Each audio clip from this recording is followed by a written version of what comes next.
next inline natin na workshop. Eto guys. Okay, so Kalyus na yan. Kalyus po ulit. Streblos Asper Polish. Ayan guys. Siguro po ang gagawin natin yung nakikita ko po dyan ayusin yung mga sanga. Iba po kasi maliliit. Itong nasa baba. Ayan pong nasa baba na yun. Maliliit.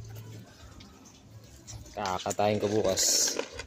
Atras natin. O kaya mamaya atras natin. Okay guys. Abangan nyo na lang po yung part 2 nya. Salbing ko po bukas Okay. Ano guys. Kalbo na natin siya. Unwire muna natin yung mga wiring nya. Tapos saka natin procedure kung paano bang gagawin sa kanya. Okay guys.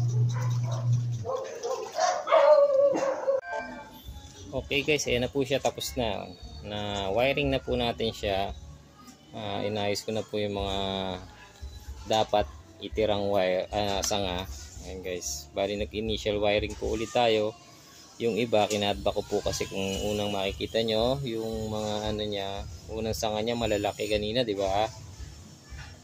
Ayan, kinadba ko po, inatas ko para mabol yung mga nasa baba, yung maliliit na sanga.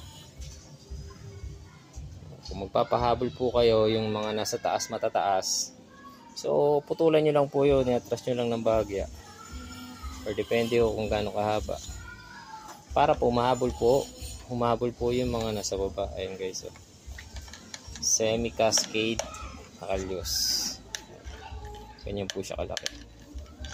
So guys, salamat po ulit sa panonood.